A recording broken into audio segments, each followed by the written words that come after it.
दिल्लीमध्ये ज्या बैठकांचा जोर वाढला आहे, ज्या बैठका होत आहेत त्यातून कुछ तो गडबड आहे असं म्हणायला स्कोप आहे. जय पराजय होत असतो, एवढं खचून जाण्याची गरज नाही. मला संजय राऊतांच्या एकूण देहबोलीतून वागण्यातून थोडासा फ्रस्ट्रेशन आल्यासारखं मला त्यांच्या बोलण्यातून दिसतंय आणि कदाचित ह्या निराशेपोटी त्यांनी एकलक्षाचा नारा दिला असेल. ज्यांचा त्यांचा पक्ष आहे, त्यांचे स्वतंत्र विचारधारा आहे, त्यामुळे त्यांनी स्वतंत्र लढायचा निर्णय घेतला असेल तर तो त्यांचा अधिकार आहे.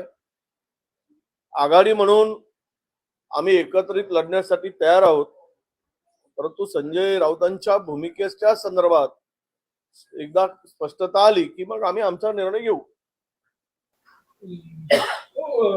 5 खासदार फोडा आणि केंद्रात मंत्रिपद घ्या असं प्रफुल्ल पटेलांना शरद पवार गटाचे आमदार खासदार फोडल्यानंतर ऑफर आहे असे संजय राऊत. मला माहित नाही, कारण संजय राऊत जी दिल्लीत आहेत ते राज्यसभेचे सदस्य आहेत, त्यामुळे दिल्लीतल्या सगळ्या दिल्लीमधली सगळी माहिती त्यांच्याकडे अगदी अपडेट असते, त्यामुळे ते कदाचित त्याच्या आधारावर बोलत असावे. परंतु दिल्लीमध्ये सध्या ज्या बैठकांचा जोर वाढला आहे, ज्या बैठका होत आहेत त्यातून कुछ तो गडबड आहे असं म्हणायला स्कोप आहे. बरं, काल अमित शहाने देखील शरद पवारांची भेट घेतली.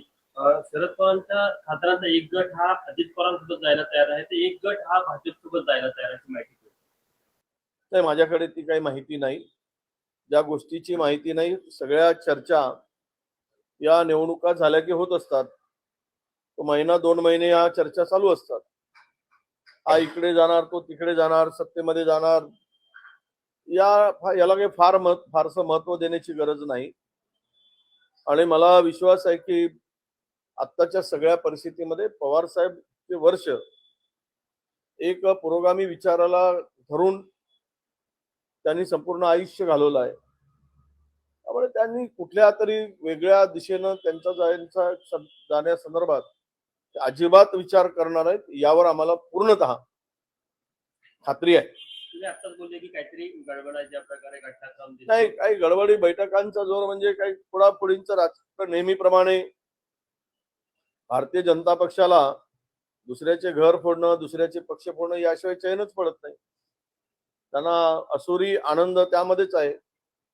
त्यामुळे असुरी आनंदापोटी काही गडबड करण्याचा त्यांचा प्रयत्न असू शकतो. दिल्लीमध्ये आघाडीच्या घरी भाजपच्या नेत्यांची आणि राष्ट्रवादी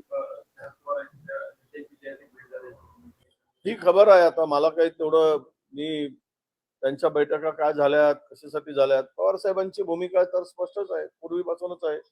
अदानीच्या संदर्भातली भूमिका शरद पवार साहेबांनी वारंवार स्पष्ट केली आहे, त्यावर अधिक प्रश्न उपस्थित करण्याची गरज मला वाटत नाही. दिवाळी अधिवेशन आहे सोमवारपासून नागपुरात. काय वाटतं विरोधी पक्ष नेते पदाबाबत काँग्रेसची भूमिका काय? 17 तारखेला आमदारांची नाही, हे काय अधिवेशनामध्ये फार काही निष्पन्न होईल. फुकट कशाला नागपूरला अधिवेशन घेतलं हा खरा प्रश्न येतो. लोकांना त्रास द्यायला 4 दिवसाचं अधिवेशन 5 दिवसाचं, ना प्रश्नोत्तरे आहेत, ना लक्षवेधी आहेत, ना कुठलं काय आहे. बिलावर चर्चा आहे, राज्यपालाच्या अभिभाषणावर चर्चा आहे. आलाच तर एखादी 2 प्रस्ताव सत्ताधाऱ्यांनी विरोधकाकडून येण्याची शक्यता आहे. त्याला सुद्धा वेळ कमी म्हणून अधिवेशन होत आहे असंच माझं मत आहे. तो अधिवेशन मुंबईत घेतला असतं तर बरं झालं असतं. उगीच कशाला घ्यायचं असतं तर 2 आठवड्याचं तरी किमान कामकाज नागपुरात असायला पाहिजे होता. विदर्भातल्या अनेक प्रश्नावर चर्चा करता आली असती. कुठेही विदर्भाच्या प्रश्नावर चर्चा करायला स्कोप नाही.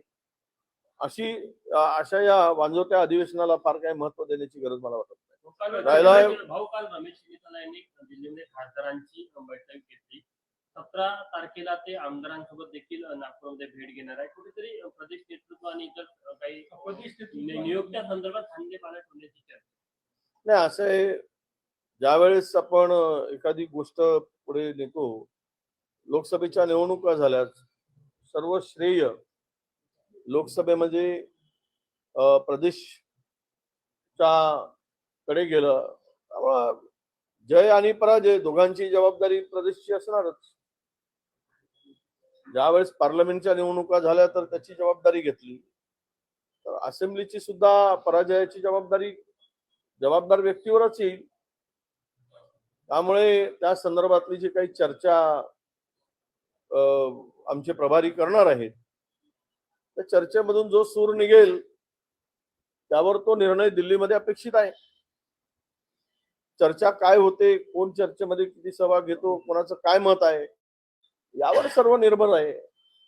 मला विचारून यातून काही फार फायदा नाही. आत्ताच्या परिस्थितीमध्ये एकूणच पक्ष राज्यामध्ये 16 आमदारांच्या भरोश्यावर उभा करणं एक कसोटी आहे आणि ती कसोटीमध्ये कोण उतरू शकतो खरा, हे नेतृत्व कोणाच्या हातात दिलं पाहिजे याची चाचपणी होणं आणि चर्चा होणं महत्वाचं आहे. त्याचाच एक भाग म्हणून चेन्नी तालाजी चर्चा करत आहेत असं मला वाटतं. धन्यवाद.